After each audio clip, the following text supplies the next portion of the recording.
Yo, what's going on, snipers, and welcome back to our Chicago Blackhawks franchise mode here in NHL 23. So in last episode, we basically just went over our entire roster as well as the prospects and stuff like that I added. The most notable people that I added were, well, there's actually only three of them that I added. Matvei Michkov to the draft class just because obviously he's one of the highly touted prospects for this upcoming draft. And then I also did add a few other prospects for our AHL team, which are going to be playing in the NHL at some point. One of them is actually unsigned, and that's Frank Nazar, who was a first-round pick of the Blackhawks, so we added him to this franchise mode. And we also added goaltender Drew Commesso for the AHL, so he's going to be starting down there in Rockford this season. So we do got a couple prospects to build around, which is good, because obviously with it being the Chicago Blackhawks, we are going to definitely need those prospects down the road. Okay, so before we get into the first year's season simulation, which I'm probably going to do only 41 games in this episode, maybe a little bit less than that, depending on how the team's playing at that point.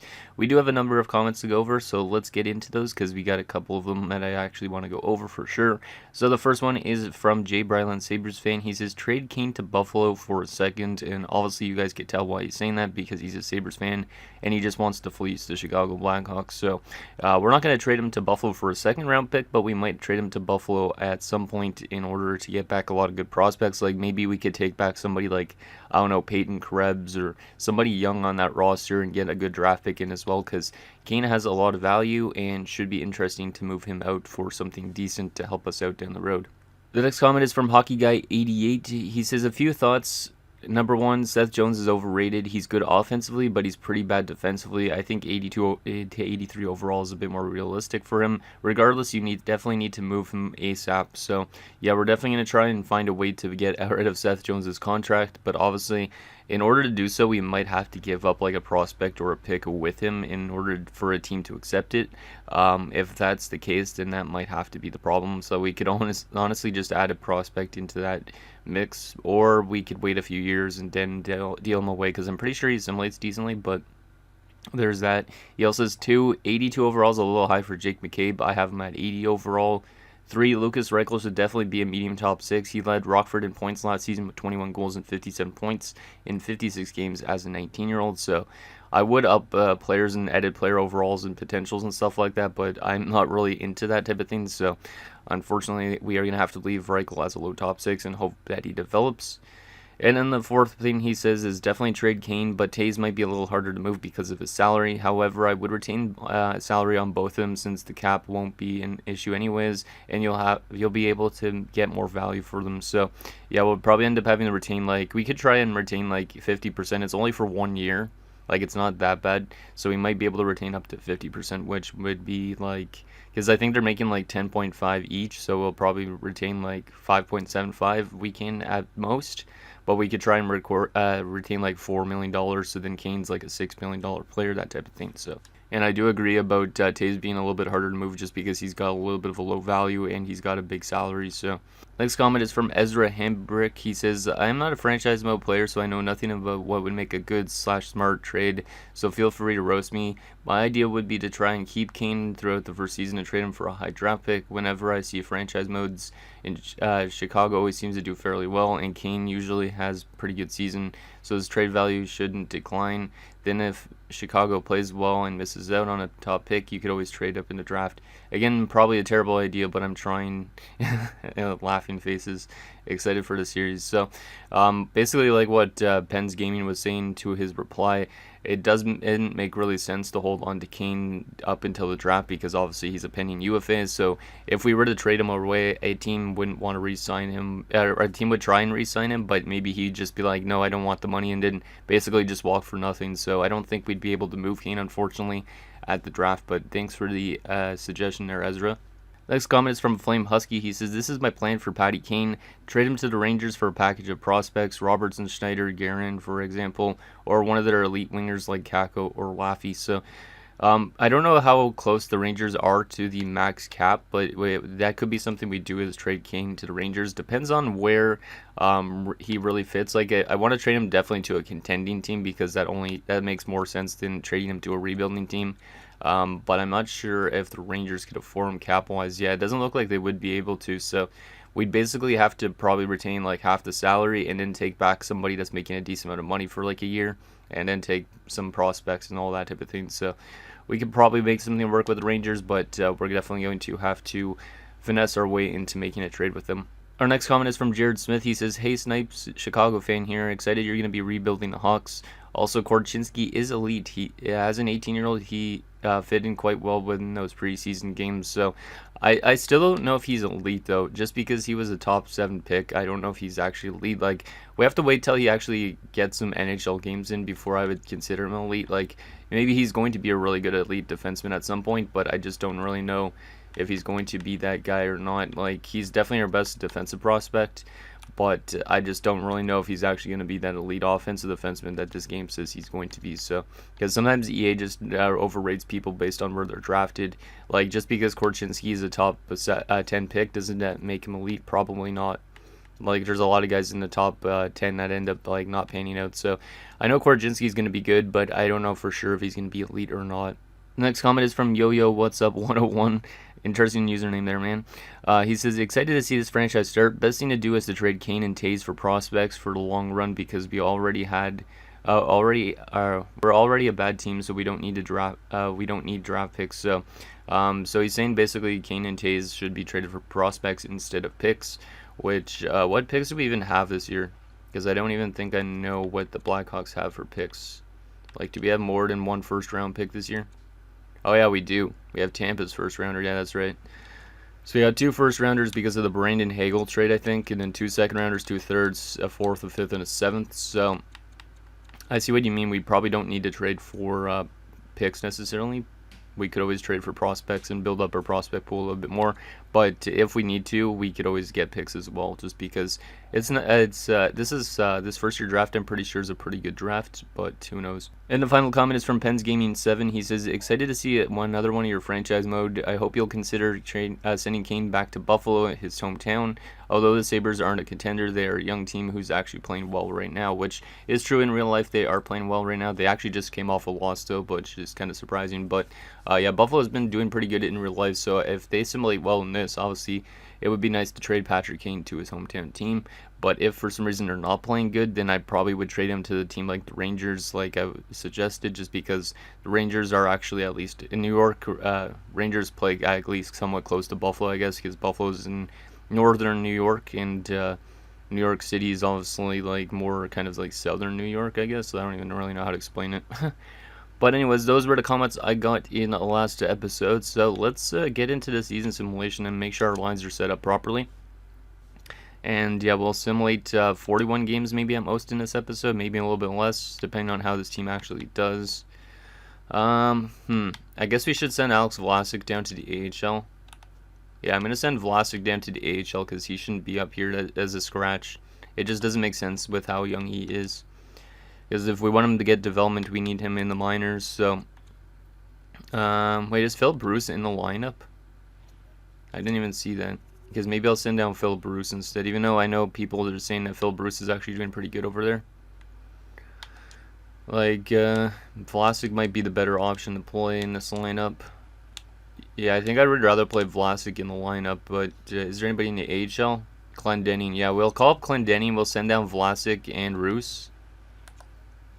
Just because I want them to get development and I want them getting playing time. I know it doesn't make sense for the real life lineup, but I think it makes sense for us in a sense to call up the best overall player and play him instead. Or we can play Ian Mitchell. Ian Mitchell's still in the AHL top 2 pretty much. So, wait, I can't call up Clendening. He's on a minor league deal, right? He might be on a minor league deal, which means I can't call him up. So, maybe we'll just call up Ian Mitchell then. Yeah, I think he must be on a minor league deal, Clendening, because I can't call him up, so that's unfortunate. I could call up Ian Mitchell, though. Yeah, I'm going to call up Ian Mitchell instead as the top 6 defensive option, just because of overall rating. And Ian Mitchell's probably needing to get some development, and I don't think he's going to get much development playing in the AHL. So we'll call him up, and I will send down Vlasic, and then how old is Roos? 24, right? 23. No potential, really, so we'll keep Roos in the lineup as a depth option. but I am going to send Vlasic down so Vlasic gets an opportunity to get some maybe development down there in the minors. Hopefully he does, and then we'll get Ian Mitchell some growth up here in the NHL, hopefully. Ooh, maybe that's why I sent him down, because of that chemistry. Jeez. Now the chemistry is completely shot on this team. We could probably rework this around a little bit. Is Murphy a lefty? No, he's not. Oh, man. Yeah, I kind of see why they had him down in the minors, but oh well. I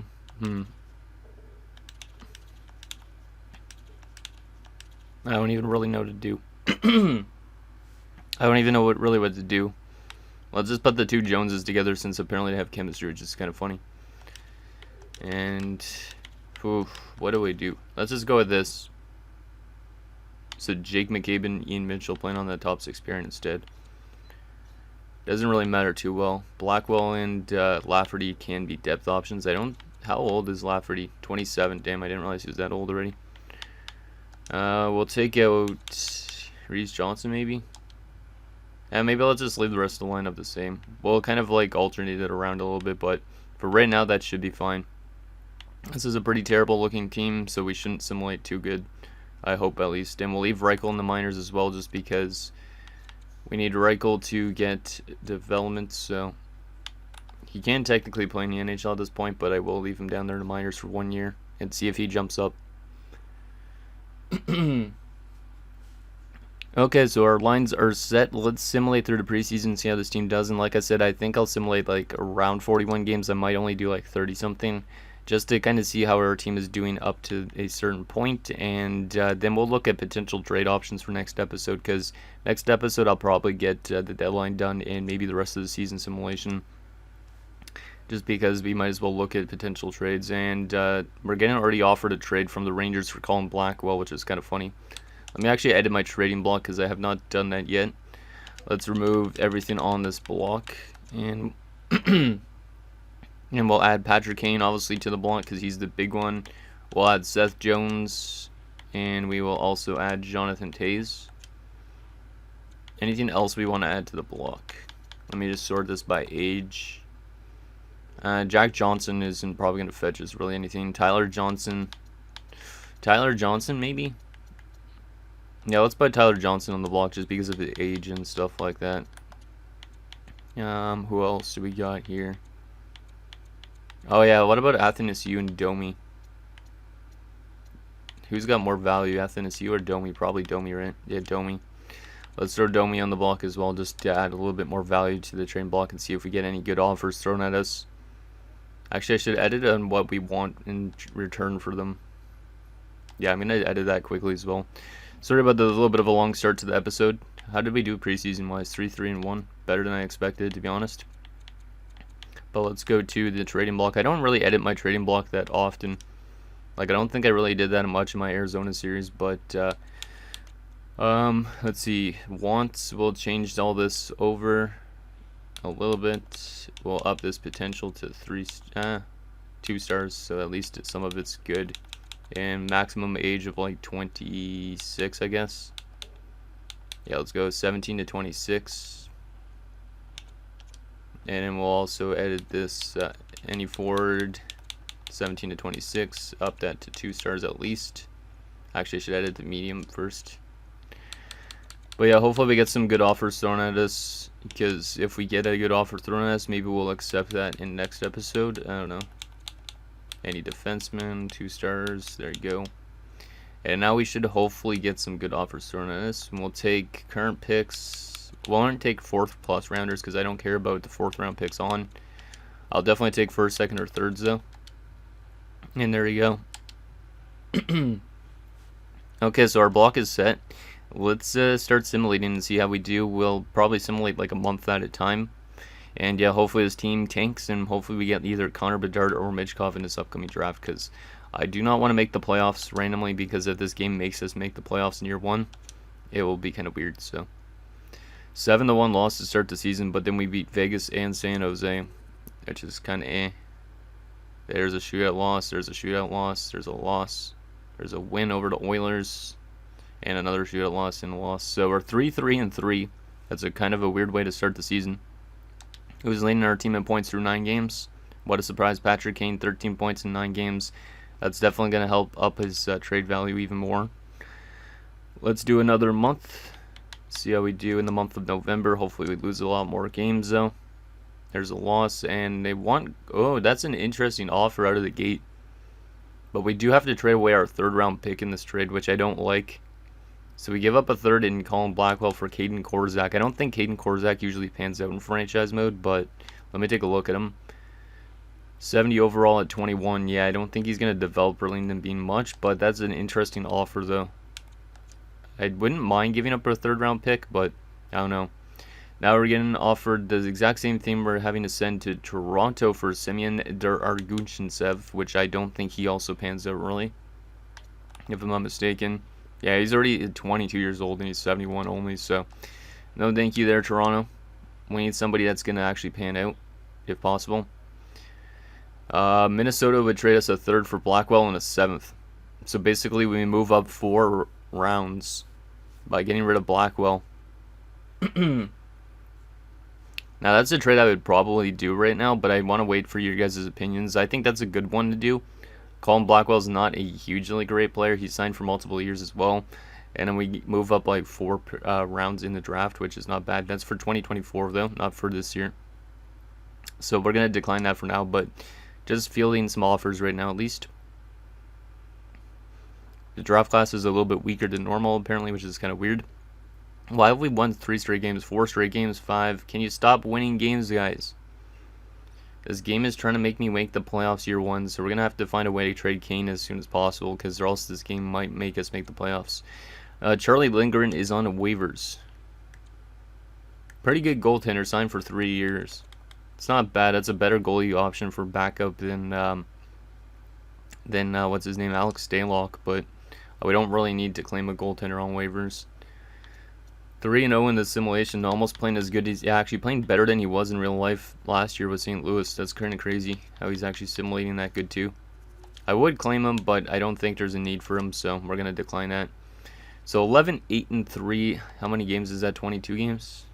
Yeah, 22 games. Kane's point per game.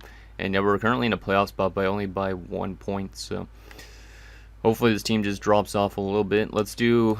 Yeah, let's go up to January the 1st. Let's not go to exactly halfway point of the season, but we'll do 1 more month. That way we're actually into the new year, and we could look for some potential offers for our next episode. But there's 3 straight losses, which is good. There's a win. I don't like that. Keep losing games, boys. We need to get ourselves a top 5 pick if possible. And we're winning 3 games in a row again. And now Cini's been injured in the minors. Let's go replace player. There's a loss, thank you. There's a win, though. I don't like that. I don't really care if Cini's in the lineup down there. There's another win. Stop winning games, guys. God damn. And Kyra's been injured with a fractured jaw. Probably fought a guy. Okay, so we're 18, 14, and 3. I don't know why we're winning so many games, so we probably want to find a way to trade players as soon as possible so we don't make the playoffs. Because we're 5 points up on the Coyotes, who are almost in the playoffs, which is kind of weird.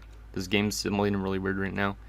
And we're 2 points up on the Kraken, who are almost in the playoffs. So, yeah, we probably want to end up making some trades as soon as possible to get rid of Kane and all that stuff. So that way we end up missing the playoffs. But let's take a look at our player stats through 35 games in our team stats. And then we'll look at some potential trades. So right now we're 4th best in our division. Actually, yeah, let's just keep it in our division. Doesn't matter about the entire league, I don't think. Because we're going to try and get into a rebuild as soon as possible as well. So we're the 2nd best offensive team in our division, the 3rd worst defensive team, so our offense is doing way better than it should be. Our power play is the best in the league, apparently, not in the league, in the division. Penalty kill is one of the best in the division as well. Interesting. Okay, let's take a look at those player stats. Who's over-simulating? So, center-wise, Domi's been really good. Toews has been really good, so if we trade away both of those guys, at least that would drop our point production. Tyler Johnson's also been good. Kurashev's been decent. Only 2 goals, but 15 assists. Yeah, our scoring hasn't actually been that bad, it looks like. Athanasiou's been good, still 2. Patrick Kane obviously has been good. We need to definitely flip him away because he's probably carrying our team into the playoffs right now. Taylor Radish has been really underrated. 18 points in 35 games, but 15 of them have been goals. So he's on pace for like a 30-goal season, which is kind of weird. Entwistle 9 points. Johnson 2 goals in 35 games. It's pretty funny. Seth Jones has been pretty decent. McCabe. Ian Mitchell has been pretty good since getting called up. He jumped up to a 79 then as well, so maybe that was a good idea that I called him up from the minors. Murphy 11 points, Johnson 7, and Jones 7. It's funny that the Johnson and Murphy pairing is the only plus defensive pairing we have. Goaltending wise, Peter Mrazek has been average, and Stalock has been not playing a whole lot, but he's been as well. So there's a look at our player stats so far. Let's look at some potential trade options for next episode. We'll also take a look at the draft class just to see if there's any update on people's ratings. Let's actually do that right now for fun. Just the EA generated guys. So Gordon is a guaranteed medium elite two-way defenseman, almost it looks like. Interesting. That wouldn't be a bad option if we were to get a defensive prospect, but that's depending if we don't get first or second overall, if we fall that far back in the draft. We still don't know a lot about the rest of the draft class though, which is weird, so we might need to find ourselves some new scouts this offseason because it looks like they're not doing their job. We're only 35 games in though, so who knows. Maybe they'll find themselves some good prospects later. But there is that. Let's take a look at that trading block, see if there's anything we could potentially do in terms of trades at the trade deadline or a little bit before the trade deadline. So obviously we don't want any veterans because we're going to try and go back into rebuilding again. So Fabian Lascelles still on the block. He would probably be a good option, but Boston's really close up against the cap, so I don't really know what we could do in terms of that. What else we got here? We'll try and trade these guys to teams that are not in a playoff spot. Or, well, actually Kane and stuff like that. I wonder how good Buffalo is, because we should try and see if we could trade Kane to Buffalo. So, Connor Zary, he's also still on the block. There's good prospects on the block, but some of them are just like at that age where they're not going to develop much more. Like Ryan Suzuki's 76 at 21, so he might be one of the good options, but the Canes, I'm pretty sure, are very close in salary caps, so I don't think we're going to be able to fetch a trade like that. Like, we got to find a team that's not right up against the cap in order to make a deal. But it's going to be probably pretty hard because I'm pretty sure a lot of teams are close to the cap. So, I don't know if we're going to be able to find a way unless we retain salary like you guys were suggesting. So, there's that. Minnesota. A lot of veterans on the block. But obviously, we're not trying to win a Stanley Cup in year one. Brennan. We might have to just go to the trade finder. Robertson is on the block, and same as Skinner for the Rangers, so we might be able to try and find something with the Rangers. What the heck is Ottawa doing? Oh, this pains me. Why is Ottawa trying to get rid of Josh Norris? That makes no sense whatsoever. Oh, he's off to a really bad start this season now. Damn. Trading for Josh Norris would make sense, but trading Patrick Kane to Ottawa would not make sense. Trading Jonathan Toews to Ottawa would not make sense. Like, I don't know what we could do in order to get Josh Norris, but if Ottawa's willing to get rid of him, that would be kind of nice. Considering he's already locked up for 8 years. Broussard and Watson are also there. Braun, Generon. Pittsburgh's got some younger guys. Pickering's 18 only, so Pickering might be interesting. But Pittsburgh's probably up against the cap as well, my guess. Anything else? Looks like mostly veterans on the block, so we might have to just go to the trade finder and see if we get any offers thrown at us. Hugo Allenfelt is still there. Same with Arguchintsev and whatnot. Yeah, I'm not seeing a whole lot, to be honest. Zach Dean and Primo.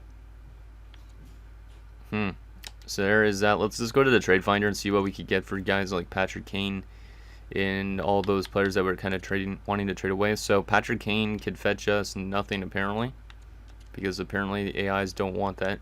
Seth Jones can't fetch us anything because of his salary. Jonathan Toews, nothing as well. Max Domi could fetch us Jeremy Poirier in a 3rd round pick, which is not bad, or a 2nd and a 3rd, or a 2nd and a 3rd. Arguchintsev, Niemela. There's some options out there for Domi if we wanted to trade away Domi, but like I said, I think Kane and Toews, we need to definitely try and find a way to flip them, because even if this game's saying there's no offers, there's probably teams that would take them for like half salary. Like, we'll have to look and see what teams can afford Patrick Kane and Toews. We'll also see if there's any contending teams that they could potentially go to. So, Kane, for example, and Toews. So, Anaheim wants Toews. Anaheim can afford Toews. Anaheim is not contending, no, so that doesn't make sense. Toews, Arizona wants Toews, but they're not contending either.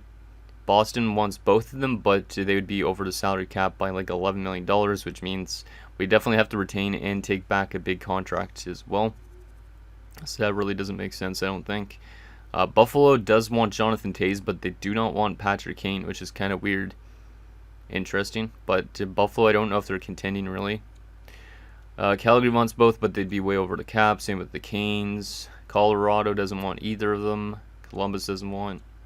Anybody else wants some of them? Florida wants them, but they'd be over the cap. LA wants Toews, but they'd be over the cap. Yeah, this is going to be really tough to find a way to move both of these guys. Nashville wants both, but they'd be over the cap. The Islanders want Toews, but they'd be over the cap by like $8 million.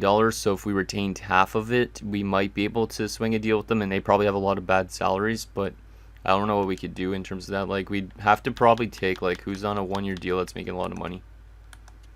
Let's see. Actually, let's start by salary. Well, Barzal's already signed an extension. What else we got here? Well, we could take like a guy like, I don't know. Not Suzuki, you. There's probably somebody we could take. Strip Noah Dobson from them. I don't really know. But we could probably swing something with the Islanders if we really wanted to. Rangers would be over by 10 million, so I don't really know if we could actually make something work with them. Like, if we wanted to get somebody like what is it, Capo Caco, we'd have to take somebody back that's making a lot of money as well, and on like an expiring deal if possible. So there's not really anybody on an expiring deal. We could take like Ryan Lindgren, for example, who's making like $3 million in that trade. Interesting. Ottawa does not want either. Philly doesn't. Pittsburgh wants both of them, but they'd be over. Seattle wants Toews, but they'd be over by $7 million. So maybe we could make something work with Seattle. Like, maybe we could trade Toews there and retain salary and all that stuff, and we might be able to make something work with them. Tampa wants both, but obviously they'd be over the cap. Same with Toronto, Vegas as well. Washington wants both, but they'd be over as well, and Winnipeg doesn't want either of them. Yikes. I don't know what we're going to be doing in terms of getting these guys rid of these guys, because it seems like not a lot of people want Kane, which is surprising, at least at this stage. But if we were to get rid of Toews, let's just go to retain 50%, for example, and see how much they'd be over by in terms of the salary cap, because I think if we retain 50% on Toews, we take back somebody that's making like $3 million, and then we get like a pick in or a prospect in with that, we might be able to make something work. They wouldn't be over the salary cap if we retain 50% on Toews. So we can trade Toews to Seattle. What other teams could take on Toews? The Rangers would only be over by $2 million for Toews.